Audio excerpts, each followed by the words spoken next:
thanks again for joining us today. And today we have our monthly note industry update. So we have a lot of information to get out there to you, stuff that is going to be totally relevant, hot off the press, to build your business, and so that you will know where to go and what to do as we move forward. With that, let's bring on our founder, our esteemed leader, and our head visionary, Mr. Eddie Speed. Hey, Joe. Good morning. How are you, sir? I am doing 100% this morning. How about yourself? I'm doing great.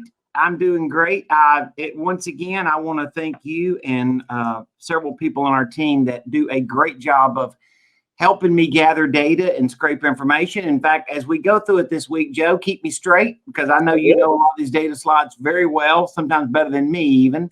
So just don't hesitate, jump on and correct me or add to. But we have what we're trying to do is show you guys what is happening in the market and why it's relevant to what we're doing in the market. Absolutely. Right. There's a couple of big opportunities. Joe, big, right? Lean in on that. We're saying really big opportunities, but it doesn't really make sense if you don't know where the data is going, right? That's right. Because once again, if we can read the headlines and we know the good stuff, and we're going to talk about the good stuff, but if all we can do is read the headlines, it's crazy. So Sunday morning, Martha and I get up, and we have a TV show that we've watched for years, and sometimes we'll tape it if we're not in town, but it's the CBS Sunday morning TV show. You know what I'm talking about. It has the sun. Right. Yep. So the feature this past week was real estate and the market and the booming market, and how people can't afford a house, and how people are selling and they can't believe it, or people are buying and they can't believe what things cost and all that stuff. So Joe, I'm going to make an assumption that everybody here on the show today with us knows that there's something going on in real estate. You know, Eddie, there's a lot of folks out there that have what we lovingly refer to as a hot sports opinion, right? Exactly. On what's going on. And, look, if you know what's in, you don't just read the headlines. It's not what's just there. It's down in the body. And if you know this, it's like you always say, Eddie, you have a great idea. It only takes 5 minutes, but you never know what that 5 minutes are. And you never know when that aha moment is going to come. So, guys, stay locked in with us, take notes, and we will make it possible for you to get these slides as well at the end of the presentation. So we are absolutely going to do that. We'll have a little header that will show you how to go email us and get the information or ask for it.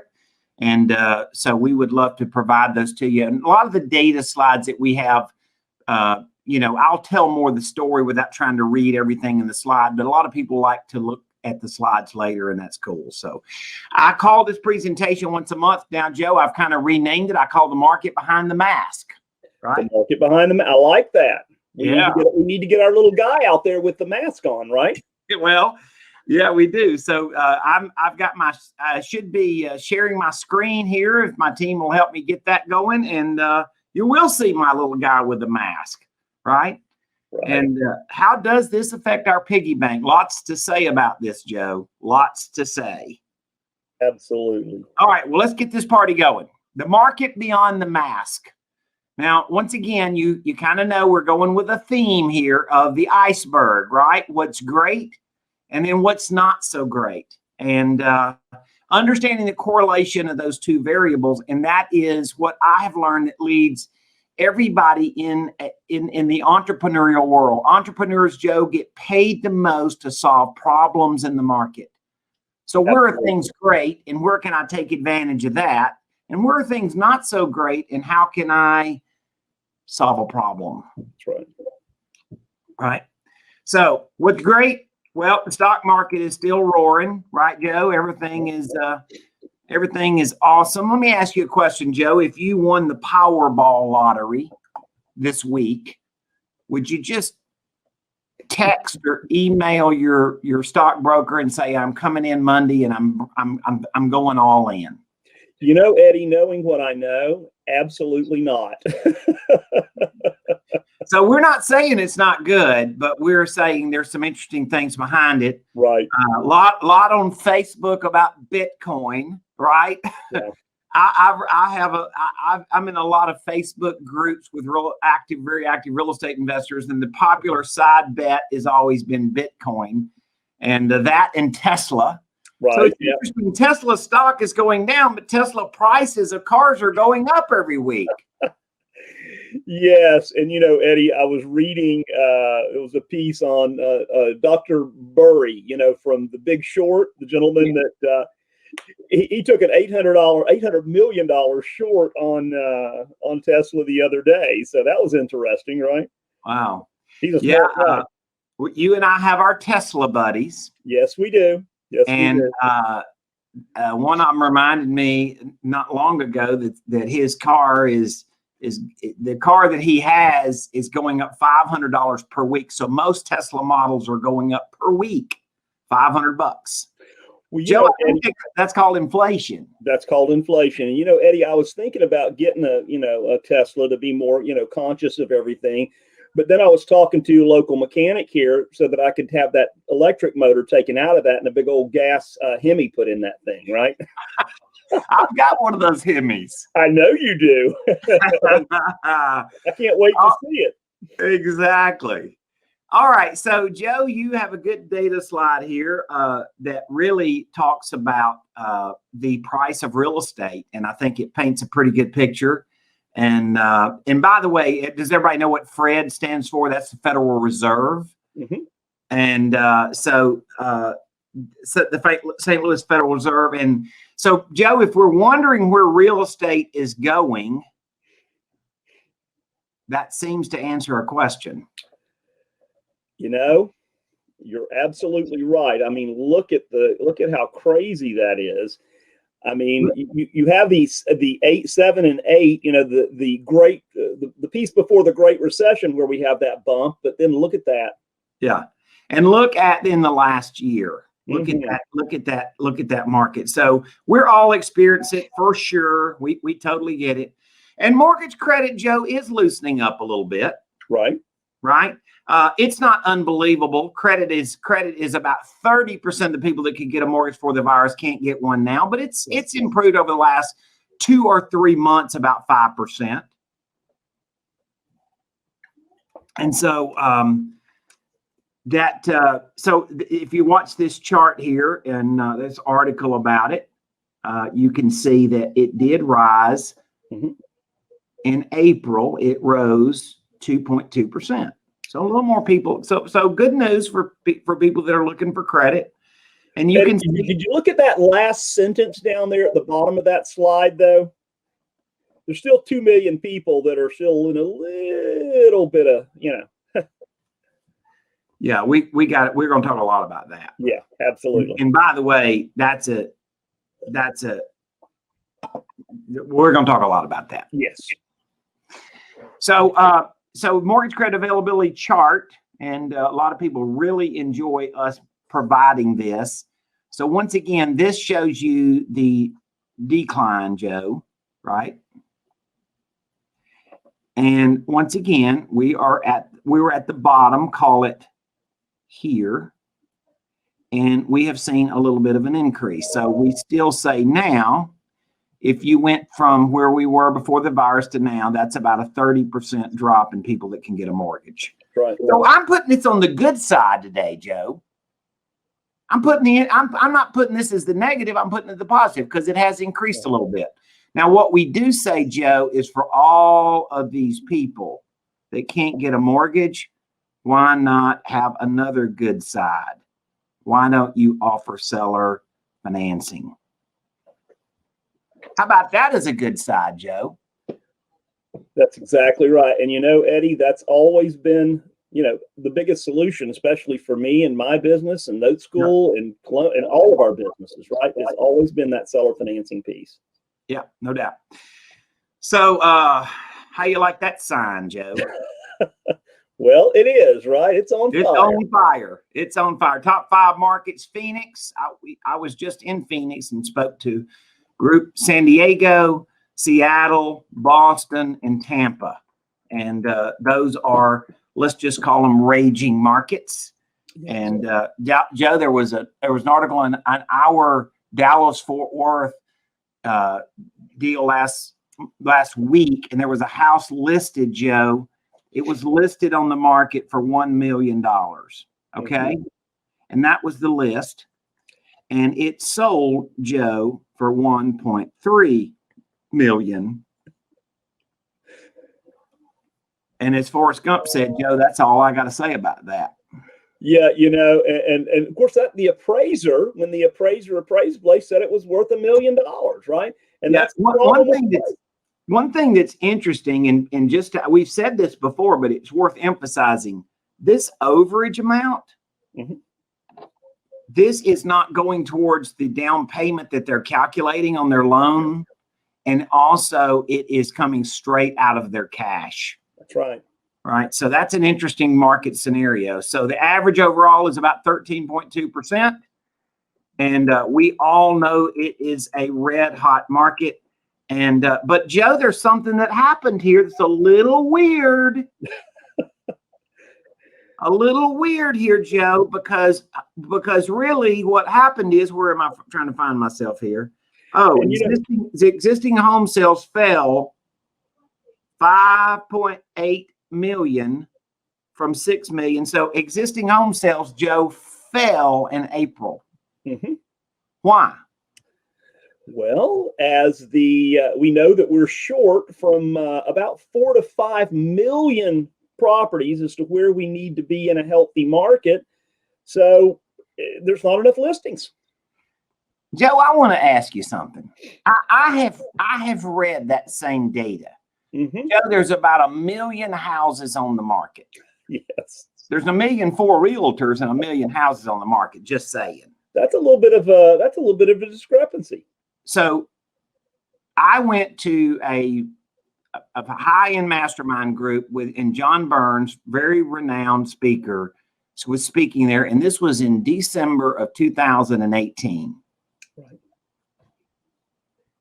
And he said we had a perfectly balanced market between buyers and sellers. And we had about 1.8 million houses on the market. Right. Now, all of a sudden, we apparently need 6 million. Right. Now, I don't know who does the math on this, but I don't know where that's coming from. Right. Right. So I'm challenging the data here a little bit. All right. So this is an inflation index. And there's an interesting correlation. Now, by the way, guys, help me out. This is the latest chart that I can find printed on this, and it's dated a little bit. Okay. So I'm looking for an updated chart that shows me something. Now, this is a good source, but it's just not it. Some of these charts they'll print, they're really cool stuff. But there's a big story here, Joe, because Joe, do you believe we're experiencing inflation? Absolutely.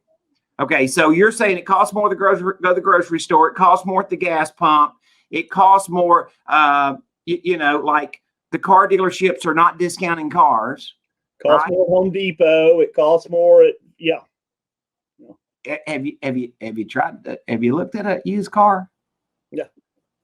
Well, if you did, because we've done a little car swapping around our family, used cars are out of sight.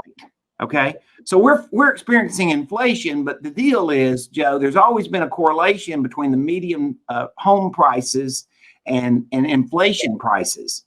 But what's happening now is home prices are far outpacing.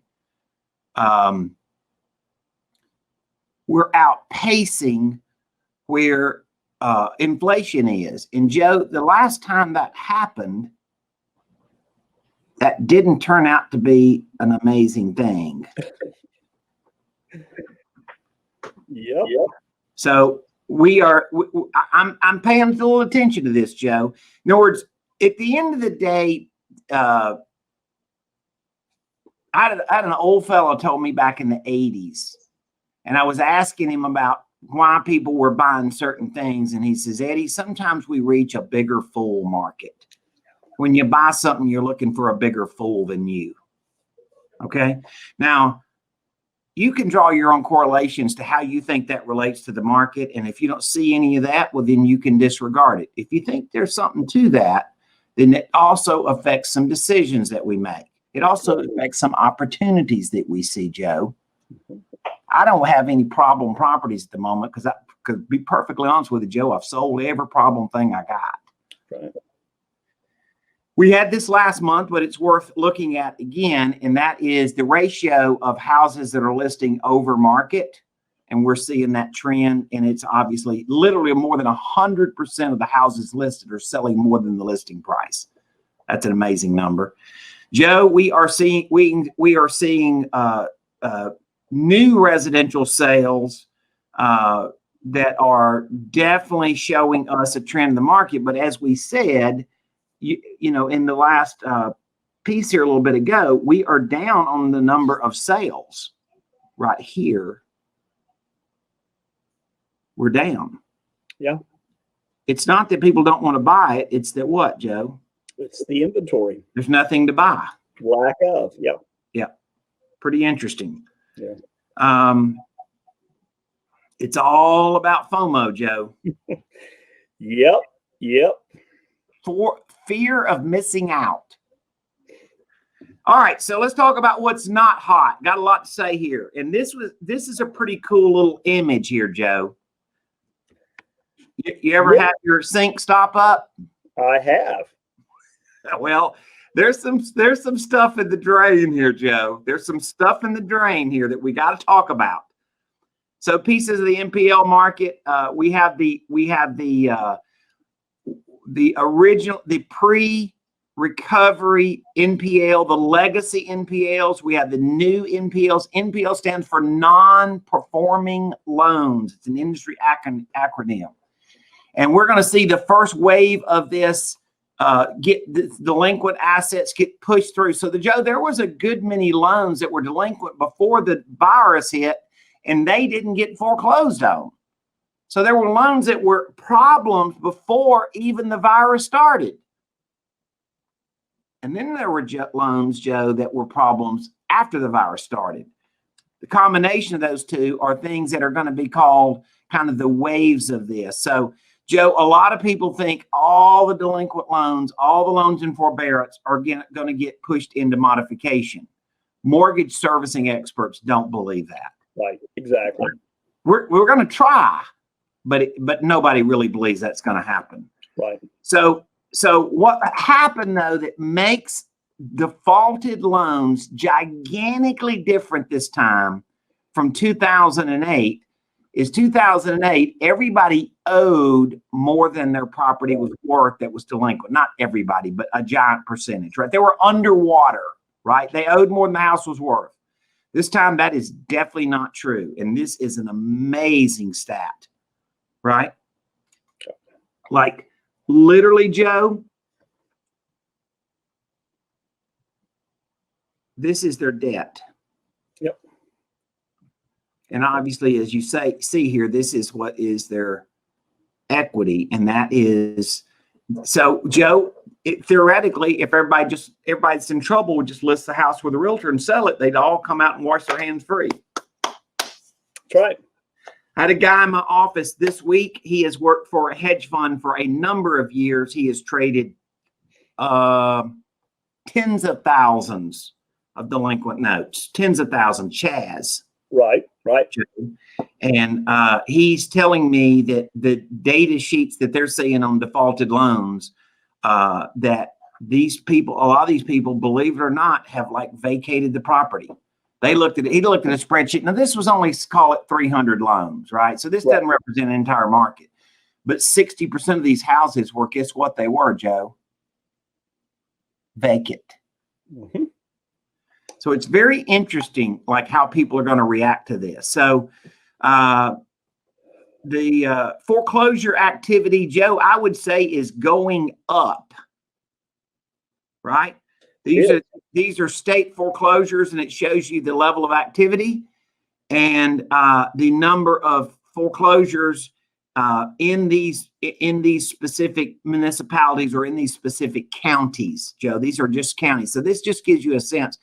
This is interesting. Only 259 foreclosures in all of LA County. Only 256 in Cook County, which is Chicago. So anyway, it's very interesting that this is Phoenix. 86 foreclosures. Are you kidding me? So Joe, there's a lot of stuff that's got to get washed out of the drain. Okay. And Joe, Quote Wizard had an article that an analysis here, and basically it is addressing what we have been talking about really heavily for the last few months. Let's talk about this.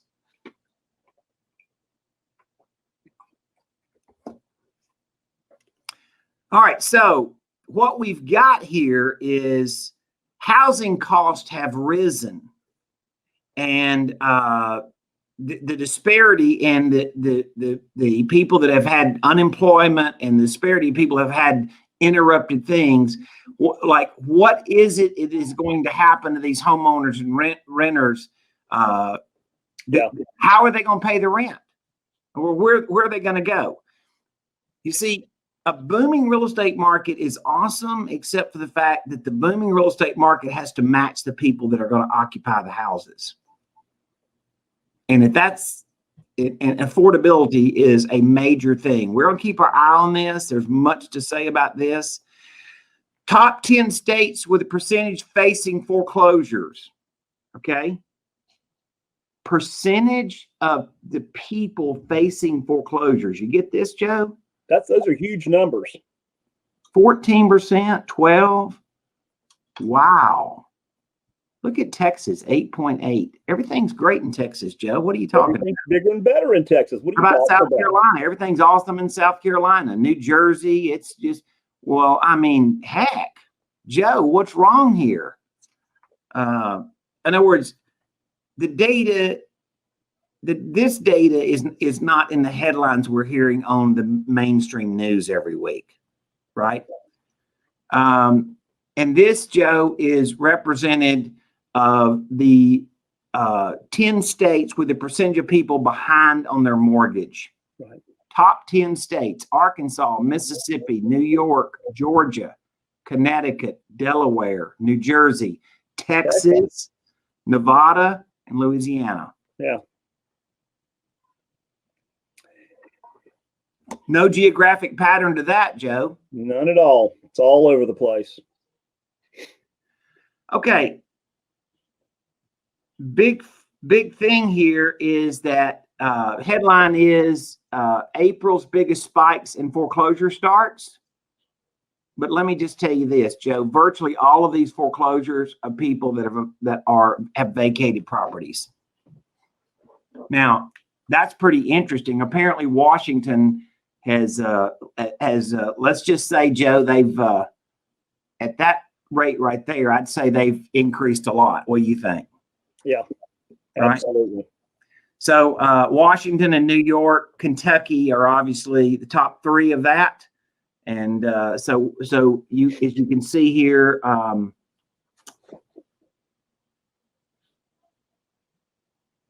New York is right about 50%. There you go. Yep. Increases. All right, landlords, I'm just reminding you of a data fact that is very critical. The hedge funds do not own most of the rental houses. The person that owns most of the rental houses is the small-time landlord. He owns 5 houses or less, and he dominates the market, owning 72% of the single-family residential rental market. He also self-manages, Joe. Yes. So 3/4 of them self-manage, and a lot of them have equity. A lot of them, as in a lot. Yes. Right. So 50%, depending on what poll you look at, about 50% of the small-time landlords don't have a mortgage. And Joe, we all understand they are suffering from the pandemic. Yes. Right. And Eddie, one of the things that occurs to me is that, this $50+ billion in past due rent, people aren't just that they couldn't pay their rent for the last 6 months. They're not going to be able to come up with $6,000 to catch it up. So it's just,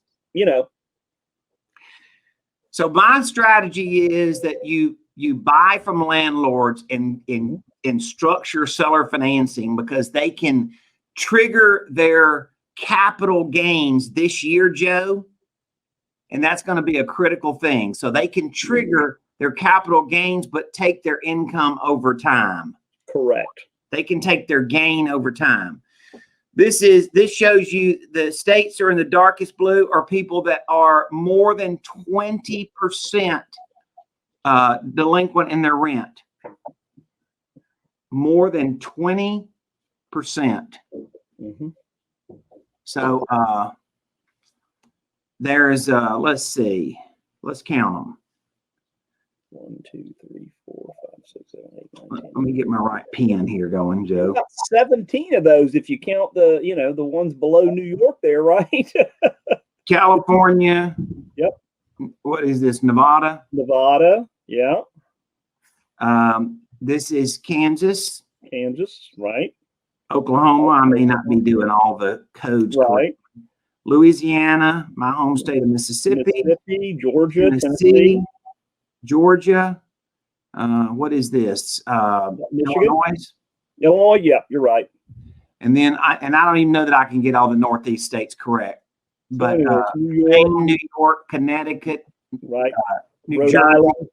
Yep. So understand, listen, guys, that's a lot. By the way, all of these states in these colors are 14 to 19% behind. Yeah. So listen. So a study found the top 10 states, the percentage of individuals facing evictions. I don't even know what to say about Maine, Joe. I don't know. I don't even know how to respond to that. 70%. How about that number? Wow. How about that number? Oh, I thought everything was on fire there and unbelievable. Yeah. And both those are hot markets. Yeah. But once again, we haven't dealt with the clog in the drain. That's right. Now, Biden now is proposing a pretty drastic increase. Currently, long-term capital gains is 20% plus this Medicare tax, right? Mm-hmm. Surtax. He is proposing, Joe, to increase it to this plus the surtax. Joe, call that doubling capital gains. Yep. So there is a terrific strategy. I'm negotiating a piece of land this morning where they don't want to pay gains, and I say, sell it to me with seller financing, and you're going to pay. You can identify your capital gains rate. Check with your accountant. Right. You would go in this year with your 20% capital gains, but you could take installment sales on your capital gains with seller financing and take your income over time. So you could lock in your tax rate. This would be a strategy, Joe. You could lock in your tax rate today, Mr. Landlord, but carry your equity over time, and I'll pay you back. But if you wait till next year, you're going to have a lot different capital gains rate on your property. And Eddie, as the year progresses and this gets more and more into the mainstream, there's going to be a lot of movement. This is a major strategy we're teaching note school students how to do. We've covered this a lot in training. So hobbyist landlord, basically, if you're looking at a timeline here, Joe, real quickly, let me go back. Sorry about that. Then basically, here's the thing. Here's the timeline. He sells a property. In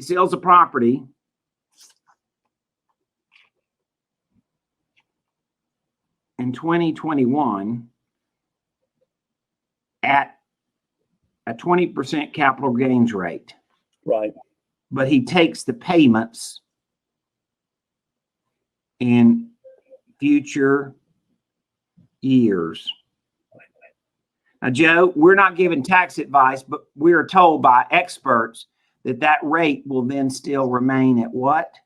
The year you sold it. You know, Eddie, they call that being grandfathered in, don't they? Mm-hmm. That's it. The old grandfather clause. Yeah. So there's a strategy there. Home builders, man, it just shows it. You know, home builders are they have it anywhere. This is crazy, Joe. Look at the line here and look at the line back and look at the average line, call it back in the 2000s. Yeah. And that's entry-level homes. There were just 65,000 built all year last year in the entire U.S.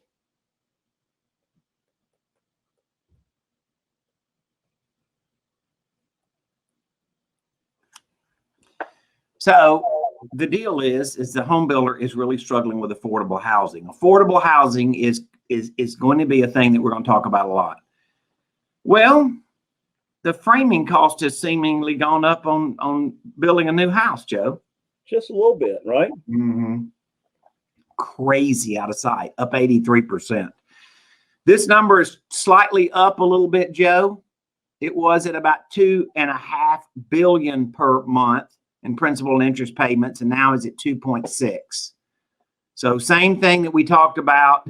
If you take the combination of payments that the mortgage servicer is making to the bondholder, plus covering taxes and insurance for the delinquent borrower, yes, or the borrower in forbearance, the loan servicer is writing a check for, let's call it $1 billion a week, about $4.5 billion per month, right?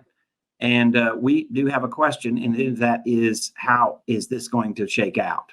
Yeah, it is not a well understood question, but it is a well thought question once people understood it.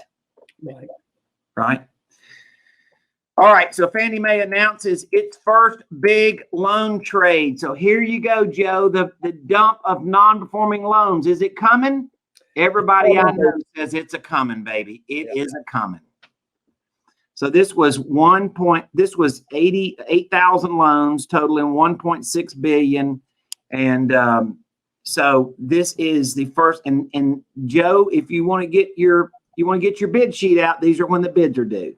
That's right. June 8th and then June 22nd. Eddie, this was a quarterly happening back in the day, right? Back following the Great Recession. Yeah. Fannie, then Freddie, then banks, and we would see one of these every month. Here's what's interesting: the Fannie Mae's are in the least trouble. Yeah. FHA's are way in the most trouble. Yes. FHA loans delinquency is here. Fannie Mae's is here. So this just shows us of a lot more to come. Pretty much everybody in the note space has been around a long time, has been watching for this, but the water's starting to come over the top right now, right? Non-performing loans will be a big source of conversation over the next few years. Yes. So what's great and what's hot? Stock market, most of it's still surging, Joe. Yep. Raising residential values, low interest rates, and I put, Joe, I want to make sure I give credit for this. Here, let me fix that. Now it's only 30%. Right. Okay. So we're better here, Joe. We're only 30% lower than we used to be. Right. From 35. Foreclosures are starting. Eviction bomb is happening. Overall, we've got 9% residential mortgages that aren't paying. Fears of proposed tax laws, right? Capital gains is going to be a gigantic subject. Seller financing can be a huge strategy. Huge, Joe. Biggest potential strategy in seller financing I may have ever seen in my career, because of the potential of doubling the capital gains tax, right? That's a fear. It hasn't happened yet, but it's believed that it's going to happen. Mm-hmm. And then, of course, commercial real estate continues to have an issue. Some retail is really taking it in the chin. Big time taking it in the chin. Joe, a lot of data there, Captain. A lot of data. And again, if you would like those slides, just email info@noteschool.com, and in the subject line, please add industry update slides, and we will make sure that you get those. So, Eddie, let's have a word here from our sponsor, and we'd like for all of you to hang around for the after party, and we'll get to some of your questions and so on. So now a word from our sponsor and Notes Direct, and so we'll talk about Feeding Frenzy Friday.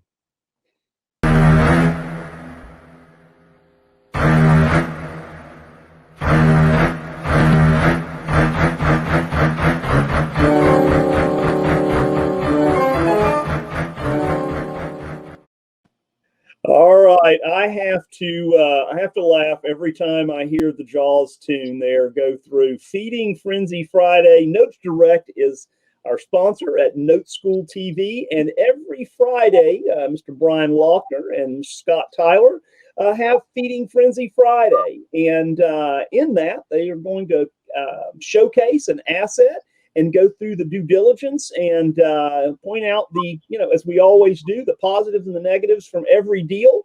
And so make sure that if you want to see that and for more information on Feeding Frenzy Friday, go to noteschool.com/FFF for Feeding Frenzy Friday. Guys, thank you so much for being with us today. And remember, right? We go live every Wednesday at 11:05 Central Time. And to get more information on Note School and what we do at Note School, go to noteschooltv.com/TV, and we would love to have a conversation with you about what that looks like and how to move forward with Note School. So, Eddie, we are going to jump into the after party, so you guys stick around for a few minutes, and we'll take some questions and and comments. Thank you so much for being here, and we will see you same place, same time, 11:05 Central Time next Wednesday. Have a great day.